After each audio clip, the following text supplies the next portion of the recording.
20 years on from the creation of a new devolved Parliament for Scotland and devolved assemblies for Wales and Northern Ireland, institutions which have strengthened our democracy and enriched our public life, the question of how we can secure our union for the future is being asked with ever more urgency, and it's not hard to see why. Here in Scotland, the independence referendum in 2014, followed in quick succession by the SNP's success in the general election a year later, sent political shockwaves across the United Kingdom. In Northern Ireland, after the longest sustained period of devolved government since the 1970s, the power-sharing institution set up under the Belfast Good Friday Agreement and its successors have now sadly not functioned for over 2 years. In Wales, the party which campaigns for Welsh separation from the United Kingdom this year scored its best result in a national election this century. And the leader of the party that topped the poll in those elections in England speaks casually of the potential breakup of our union. All of this against the backdrop of Brexit, a profound constitutional change that is putting political and administrative strains on the union. When Gordon Brown recently said that he fears the union is more imperiled now than it has ever been, he voiced the fears of many. I care passionately about our union. I certainly do not underestimate the scale of the challenge it faces, but I am optimistic about its future. The union has proved a remarkably durable and flexible relationship over the centuries, evolving to meet the needs and aspirations of the people of these islands. Its strengths are substantial. The benefits it brings to each of its constituent parts, significant. And I believe if those of us who care for it act wisely, if we draw on its great strengths and think creatively about how to build on them in the years ahead, its future can and will be a bright and prosperous one. Now, the first step is to appreciate the historical complexity and intricacy of our United Kingdom. When we talk about the Union, we mean the modern 21st century relationship that exists today between the historic nations of Great Britain, England, Wales and Scotland, and Northern Ireland. But the Union is not the result of a single event. It has evolved over many centuries. Legal union between England and Wales was implemented by the Tudors, a royal house with Welsh roots. England and Wales were united in personal union with Scotland in 1603 by a Scottish royal house, the Stuarts. Political union was achieved under the last Stuart monarch, Queen Anne, with the creation of the Kingdom of Great Britain. A century later, another act of union created the United Kingdom of Great Britain and Ireland. And following the creation of Northern Ireland in 1921, the United Kingdom took on the form we know today. It's clear from the potted history that when we talk about the Union, we are in fact talking about a complex network of connections stretching back over the centuries. The economic architecture of the Union has been remarkably stable and a huge source of strength, so much so that we can sometimes take it for granted. We can forget that the UK's customs union created the first modern industrial marketplace, that the pound sterling has served the 4 nations of the Union for centuries, and that our fully integrated internal market, with no barriers to doing business, remains the most important market for businesses across the UK. It is sometimes said that to celebrate these economic benefits of the Union, while at the same time arguing that we should deliver Brexit, is contradictory. But that is to mistake the nature of the United Kingdom. Because historical milestones and economic hardwiring are important, but they are not the true essence of our union. It is not just a constitutional artifact, not just a marketplace for goods. It is a family of nations and a union of people. And the evidence of that social union is all around us. As Prime Minister, I have seen it firsthand. In our armed forces, where national and local identities are celebrated, but where every soldier, sailor, airman and marine shares a common loyalty.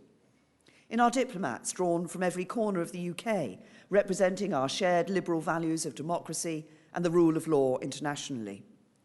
You see it in the good that UK aid does, helping the poorest people around the world, much of it directed from the DFID HQ in East Kilbride. in our security services, amongst the world's best, working every day to keep everyone in the UK safe. All of these public servants come together from different backgrounds to serve a common purpose, achieving more as one Team UK than they ever could separately. You see that social union in our shared institutions, the glue that holds our union together. The BBC, providing bespoke services in every part of the UK, broadcasting in the different languages of the UK nations, but also sustaining a common UK-wide conversation. The NHS, whose core principles of high-quality healthcare, free at the point of use, according to clinical need, are the definition of our solidarity as a union of people. These are the institutional examples of the diversity and harmony of our union. But the most tangible demonstrations of that union of people are the personal stories being written every day within families and friendships across the country. At every level, there is an alchemy inherent in our union, the achievement of something greater because our four nations work together. It can sometimes be hard to articulate the core tenets that underwrite that success, to transcend specific examples and get to the coherence of the whole. Today, I want to identify three core strengths which for me define our union and which will be its surest safeguards in the years ahead. Its reliance on the support of its people, its respect for different identities, and the pooling and sharing of risks and rewards. First, our union rests on and is defined by the support of its people. It is not held together by a rigid constitution or by trying to stifle criticisms of it. It will endure as long as people want it to, for as long as it enjoys the popular support of the people of Scotland and Wales, England and Northern Ireland. We showed that in 2014. The UK and Scottish governments came together to agree the terms of a referendum on independence. Both sides committed to respect the result. The then First Minister and his then Deputy both asserted that it was a once-in-a-generation or once-in-a-lifetime event. And if a majority had supported independence, the UK government would have accepted that result, no question. But the people of Scotland did not vote for independence. A clear and decisive majority of 10 percentage points gave the Union their backing, and their decision should be respected. So when Nicola Sturgeon requested of the UK government in 2017 the power to legislate for a second independence referendum, just 3 years after that historic vote, I had no hesitation in firmly saying no. In the future, it will be for others to decide, based on the prevailing circumstances, how to respond to separatism. But the principle is clear.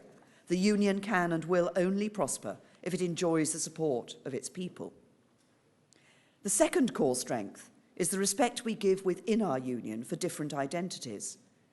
Being together in a union does not mean we lose our local and national identities. We can support a football team representing one of the UK nations and cheer on Team GB at the Olympics and feel there's nothing incoherent about it. Our nationalities, along with our religions, our racial heritages, our sexualities, and many other factors are part of the tapestry of each individual. You can be Welsh and Muslim and British. You can be Glaswegian and gay and British. You might feel more English than British, or vice versa. You do not have to choose. You can be both or either or neither. The union has never been about uniformity. Scotland, as a proud and historic nation, retained its separate legal, religious and educational systems within the union. The Belfast Agreement guarantees the birthright of all the people of Northern Ireland to identify themselves and be accepted as Irish or British or both as they may so choose. The Welsh language enjoys an equal legal status with English. Fel y dylai fod, as it should be. Diversity is part of the deal. That respect for multiple identities also includes respect for those who do not identify as British. It is legitimate in a democracy for anyone to seek to change the constitutional settlement through legal means. Ours is a union that seeks to work for everyone, where everyone committed to democracy and the rule of law can feel at home and part of the whole. But we must also nurture the things that bring us together and celebrate the shared bonds and interests that unite us. This accommodation of multiple layered identities within a common system of values is one of the UK's greatest assets. It is a hallmark of what it is to be British, and it is a defining strength of our union. The third core strength is about how we interact as a union of people, that we face challenges together and freely pool the resources at our disposal in order to overcome them. We see that most clearly and movingly in the darkest times.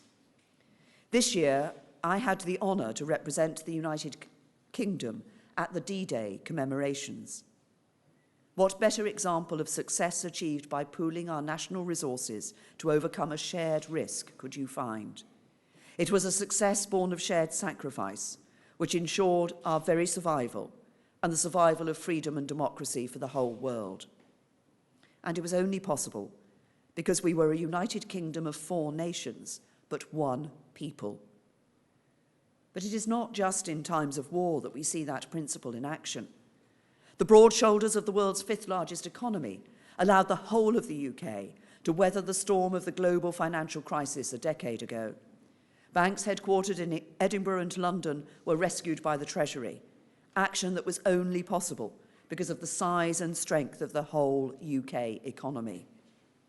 The UK government has been able to take unprecedented action to support the oil and gas sector following the decline in the international oil price, with public spending here in Scotland protected, even as North Sea tax receipts dwindled.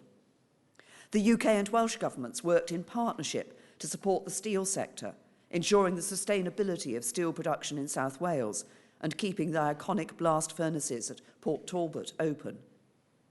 And it's not just about the benefits that the union gives to its parts, but about what those parts contribute to the whole. The great Scottish universities, some of the best in the world, which help make the UK an education powerhouse. The engineering innovation in Cardiff, where the world's first compound semiconductor cluster is pioneering a crucial technology of the future. Northern Ireland's emerging status as the world's biggest and most beautiful TV studio, renowned for the highest quality programming from Line of Duty to Game of Thrones. These are some of the brightest jewels in the United Kingdom's crown. Every business, every community, every family in each nation of the UK is part of that bigger whole and makes their contribution to it. Time and again, the benefits of sharing challenges and opportunities together and pooling our resources to meet them are clear.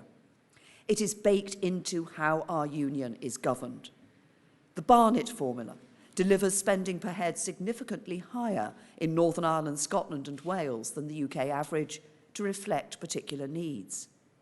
At its heart is the principle of solidarity, that we are one people, that we have a common stake in each other's success, that the happiness of someone in Belfast is the care and concern of someone in Bolton or Brecon or Bridge of Allen. These core strengths provide an emotional and intellectual framework through which to understand the benefits of our union, than the benefits it brings to all its people. They are noble principles that define us and which we can take pride in. And as we look to the future and the questions it will ask of us, we can take confidence that our union is built on rock-solid foundations. Safeguarding our union for the long term will take work. Right now, it means doing 2 things urgently. First, delivering a Brexit that works for the whole United Kingdom, for its individual parts and for the whole. And second, being much more creative and energetic in strengthening the ties that bind us and reinforcing the glue that holds our union together. On Brexit, the challenge is serious. Majorities of voters in England and Wales voted to leave, while majorities in Scotland and Northern Ireland voted to remain. That fact places an important responsibility on a unionist government committed to delivering on the referendum result. Ensuring that we leave the EU in a way that protects the interests of all parts of the UK has been one of my central priorities over the last 3 years, and I regret that I will soon be stepping down with that ambition as yet unfulfilled. Leaving with a good deal, one that works for the whole UK, is the very best possible outcome and the right one to be working towards. It means we can get on and build a good new relationship with our European friends and partners. And it is far better than leaving without a deal, which would have undoubted consequences for our economy and for the Union. Clearly, a major barrier to my success in getting a deal agreed was the challenge posed by the UK's land border with another EU member state. A border which weaves its way through farms and villages, bisects hundreds of roads and lanes, and which is crossed and recrossed by thousands of people every day. And a border which is bound up with the complexities of an often troubled past. At the heart of the Belfast Agreement, which enabled the people of Northern Ireland to move beyond that past into a shared future, was a compromise. That people who identify as Irish can live in Northern Ireland, but to all intents and purposes operate across the whole of Ireland in their day-to-day lives and in their business activities without any semblance of a border. That compromise was enabled by having a seamless border. The backstop insurance policy we agreed with the EU, which would have been activated only if we were unable to agree our new relationship within the implementation period, respected that compromise. And the future relationship will need to respect it. It will be for my successor to resolve that issue, and I will not today seek to provide any advice on the matter. I will simply say this. There can and must be no false choice between honouring the solemn commitments of the Belfast Agreement and delivering on the decision of the British people in the EU referendum. We must do both. Brexit certainly poses a challenge for the Union, but it is one which can be met by working with the grain of the United Kingdom's core strengths, and in forcing us politicians to pay more attention to the dynamics of our Union. It is a challenge we can and should use as the opportunity to strengthen that Union for the long term. The need to do so long predates Brexit. One of the lessons of the independence referendum in 2014 was that those of us who believe in our United Kingdom must need to do much more to make and demonstrate the emotional case for it and to strengthen the ties that bind it together. As we do so, we can take confidence in our union's adaptability. And there's no better example of that adaptability than devolution. 20 years since the creation of the Scottish Parliament, the National Assembly for Wales and the Northern Ireland Assembly, it is clear that devolution is a source of strength for the UK, not a sign of its weakness. It is the form of government best suited to our geography, our history and our future. Stormont, Holyrood and Cardiff Bay are democratic expressions of the multiple identities that define the Union. And devolved legislators working alongside a United Kingdom Parliament elected by every citizen of the Union, containing representatives of every community in the Union, means the best of both worlds. The benefit of more responsive and representative government for Scotland, Wales and Northern Ireland, without sacrificing the strength and security that pooling and sharing risks and rewards provides. Northern Ireland had a devolved parliament from its inception up until the beginning of the Troubles, after which it always remained UK government policy to see devolved government there restored. And when devolved government in Northern Ireland was finally restored, it was after an historic agreement to end a long and painful period of conflict. The devolution settlement brought about by the Belfast Agreement was an example for the world in uniting people behind a shared future. And as the parties in Northern Ireland continue in talks to restore that devolution, the hope and history surrounding it should be a powerful reminder of the imperative of not letting that progress slip away.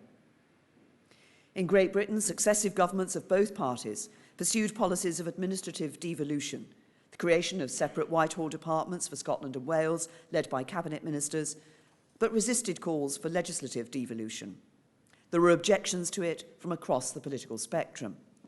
Many on the left feared it would weaken the ability of a socialist government to effect economic and social change. And despite first making a Scottish Assembly our policy as early as 1968, many Conservatives worried that it might loosen the bonds that tie us together. Both left and right are now fully united behind devolution. A Labour government created the devolved institutions in Scotland and Wales, and Conservatives have embraced them. Successive Conservative and Conservative-led governments since 2010 have strengthened the devolution settlements. Holyrood has new powers over tax, welfare and more. Cardiff Bay has tax powers and lawmaking powers. In Northern Ireland, we've legislated to enable Stormont to take on powers over corporation tax.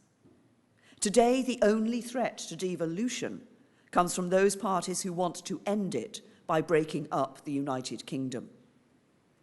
For those of us who believe in the Union, devolution is the accepted and permanent constitutional expression of the unique multinational character of our Union. It was ironic that the UK government's sincere efforts to ensure that Brexit had no unintended consequences for the UK's internal market was dismissed as a power grab by the SNP. A UK government which had enthusiastically launched and implemented the Smith and Silk Commissions, transferring sweeping powers over tax and welfare, stood accused of using Brexit as the cloak behind which to claw back powers over food labelling and fertiliser regulations. On one level, the allegation is simply absurd. On another, it highlights a challenge which faces the UK government as it seeks to act in the best interests of the whole UK. Whereas the UK government is invested in the success of devolution, it would suit the political aspirations of the present Scottish government for devolution to fail or to be seen to fail.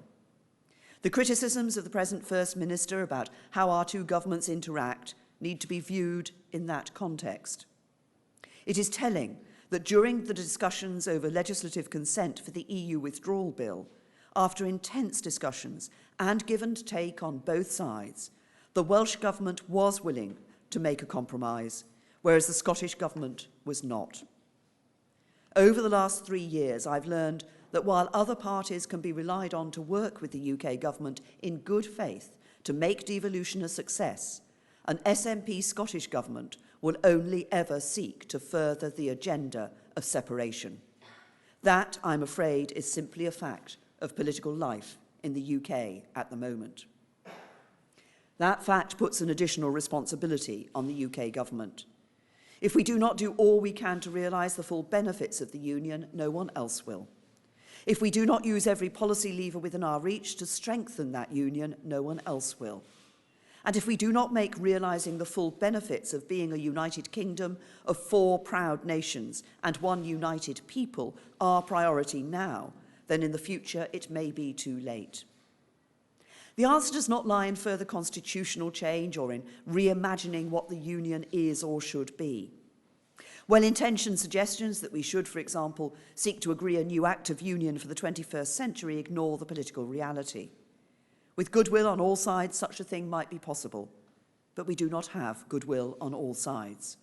Many of those who advocate a federal UK are equally well-intentioned, but I believe are also in the wrong track.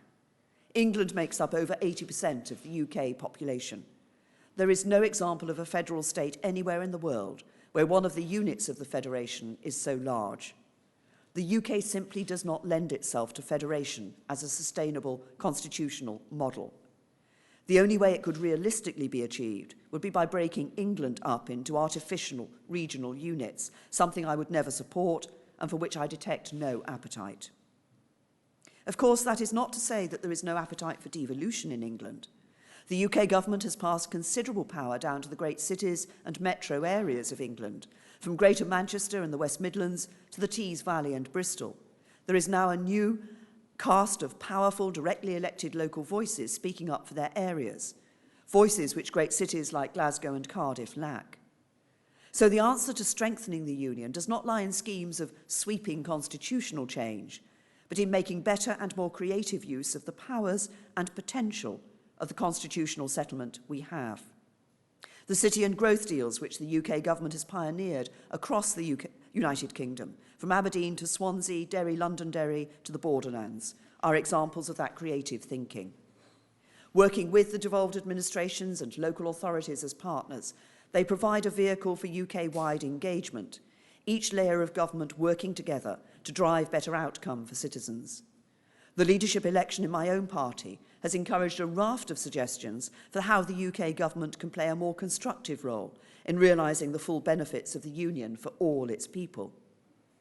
It's been a striking change at Westminster since the 2017 election that we now have a range of passionate and articulate Scottish voices across the House of Commons, making constructive arguments about how to make the UK a better place.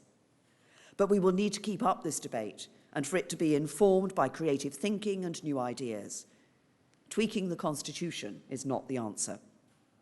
The UK government already invests significant amounts across the nations of the UK, and the Barnett formula rightly delivers higher public spending per head in Wales, Northern Ireland and Scotland, so spending alone is not the answer either. Instead, we need to look afresh at how we use the levers and the resources that are to hand through a unionist lens. We need to work more cleverly, more creatively and more coherently as a UK government fully committed to a modern 21st century union in the context of a stable and permanent devolution settlement to strengthen the glue that holds our union together. There have been several reviews into how devolution works, but we've never thought deeply about how we make the union work, how we ensure that as we fully respect devolution, we do not forget the UK government's fundamental duty to be a government for the whole United Kingdom of Great Britain and Northern Ireland. And that is why I have asked Andrew Dunlop to lead an independent review into the structures of the UK government to ensure that they are set up to realise fully all the benefits of being a united kingdom. Lord Dunlop has a wealth of experience from his time in government as an advisor and minister, and I look forward to reading his report. Of course, it will be for my successor to respond to his recommendations, and I'm delighted that both candidates are supportive of the review. I'm confident that whoever succeeds me in 10 Downing Street will make the union a priority. He will build on the work of a UK government that has made strengthening the union an explicit priority. The job of Prime Minister of the United Kingdom of Great Britain and Northern Ireland brings with it privileges and responsibilities which you only really feel once the black door closes behind you. One of the first and greatest is the duty you owe to strengthen the union, to govern with the popular support on which that union is based, to respect the identities of every citizen of the UK, Scottish or Welsh, Northern Irish or English, British or Irish, and to ensure that we go on facing the future together, overcoming obstacles together, and achieving more together than we ever could apart, as a union of nations and people. Thank you.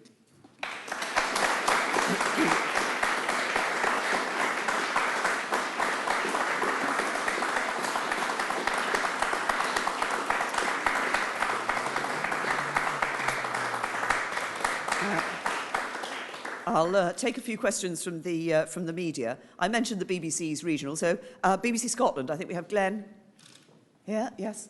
Prime Minister, if either Boris Johnson or Jeremy Corbyn lead us to a no-deal Brexit, will that end the union? And if there's even a risk of that, is it a risk worth taking? I believe that the question of maintaining the union, protecting the union, strengthening the union and delivering Brexit are not opposites. They are not two things that cannot be achieved together. I believe that the job of the British government, as I've indicated, as I've been looking at the issue of Brexit, I've been very clear that maintaining the union and strengthening the union has been a priority at all times in my thinking. And I believe as we move forward together, we will see a result in relation to delivering on the referendum that will be good for all parts of the United Kingdom and that will be good for our union. Now, I think, Sam, I think you're here now as Sky, are you not? Sam Coates, Sky News. But, Prime Minister, can you say that there is an explicit threat to the union from a no-deal Brexit? Yes or no? As I have just said, I believe I have always looked at the priority of protecting and maintaining the union and strengthening the union as we've been going through the process of delivering on Brexit. Now, it's for my successor to take our Brexit delivery over the line, and I believe that they will continue to see the importance of maintaining the union and strengthening the union. And it's not a question of either you can deliver Brexit or you can ensure that you maintain the union. We need to do both of those. Now, STV. Colin? You accepted Gordon Brown's analysis that the union is weaker now than it has ever been, even during 2014. That's on your watch. When do you expect to see another independence referendum? Look, as I quoted in my speech, in 2014, The then First Minister and his then Deputy, who is of course now First Minister, said that that referendum was a once-in-a-generation or a once-in-a-lifetime event. I think it's time that the SNP government here in Scotland paid attention to the day job and stopped obsessing about independence. Now, do we have the Stirling Observer? John, here? Yes.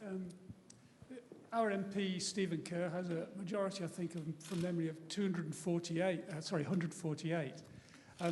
Which one of your potential successors will give him the best chance of retaining his seat?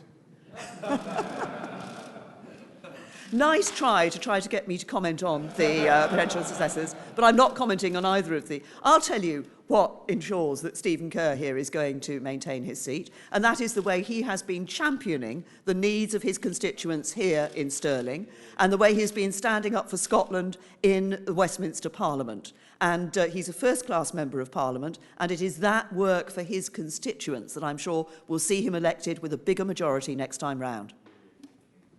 I'll take a couple more. I think Rachel from the Scottish Daily Mail. Hi. Nicola Sturgeon's previously suggested that your relationship hasn't been the easiest as your time as Prime Minister. What would be your advice to your successor in dealing with Nicola Sturgeon and the SNP? Well, we have worked with the UK government's been working with the Scottish government and with the Welsh government, and obviously when it was in place with the executive in Northern Ireland, as a matter of ensuring that they are able to have their put in their views, that we listen to those views on all of the issues that we're dealing with in relation to Brexit. I think you will have seen, though, in the sort of comments that Nicola Sturgeon made about this speech before she'd actually read or heard this speech, that you see her in her true colours. And it's back to something I said a little bit earlier. I think that what the people of Scotland want is to see an SNP government in Scotland focusing on the things that matter to them day to day, focusing on the issue of education here in Scotland, focusing on the NHS here in Scotland, and stop insisting that the only issue is independence. People want a government here in Scotland that focuses on the issues that really matter to them on a day-to-day basis. And now the last question I'll take from Kieran from Times Scotland. Prime Minister, every poll shows increasing support for independence over the last 3 years. You mentioned an increase in support for nationalist parties across the UK, and your own members are happier for Scotland to become independent if it means delivering Brexit. Why is that the case? Well, I think a lot of people have taken the union for granted over the years, and what we need to do is to make the case for the union. But if I could just pick up something you said, you talked about increased nationalist support across the United Kingdom. Actually, let's just look at the 2017 general election in Scotland. What you saw there was actually a fallback in nationalist support with the election of good Conservative members of Parliament, including here in Stirling. And I think that was a very clear message that people in Scotland gave, that they want Scotland to remain a part of the United Kingdom, this precious union of 4 nations, 1 people. Thank you.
See you next week.